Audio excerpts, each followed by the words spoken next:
here's how you put aluminum foil on your armature for your one-of-a-kind doll.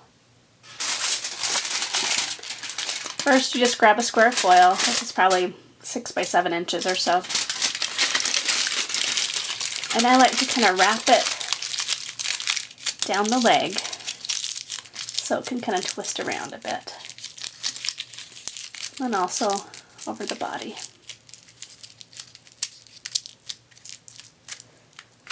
And then take another square and repeat.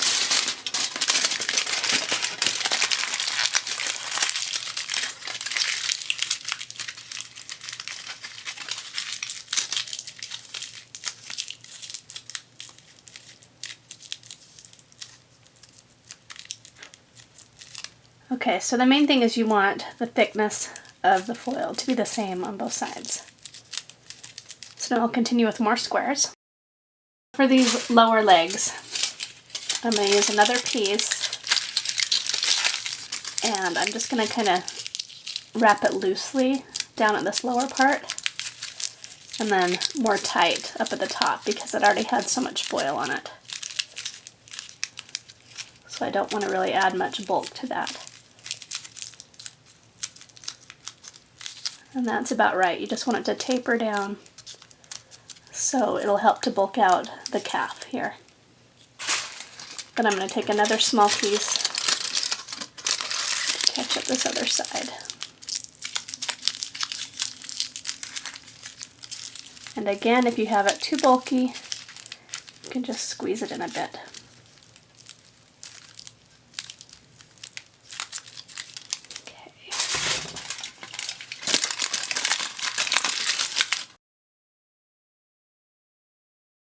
Next, we go up to the body.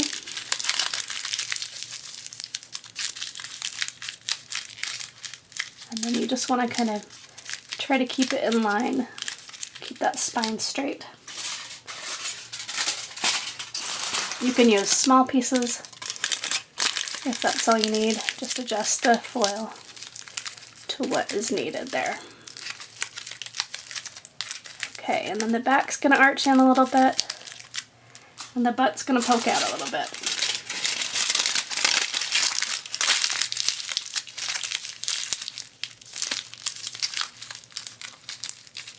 So I'm just kind of wrapping this right here so it's got a bit of a bottom. And then this chest is super flat.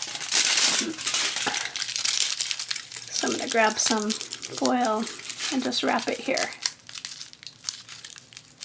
And then if you need any help sticking any of this foil to itself, it's best to just use some foil tape. And now you can either add a little bit to the shoulders, maybe a little bit down the arms, and then wrap it with paper tape. On these armatures, I make the arms super long so you can trim them as needed.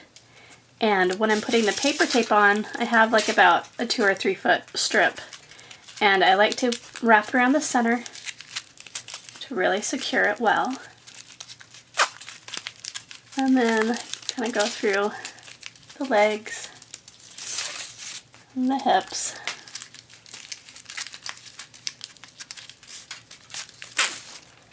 And then this one I'm going to take down the leg.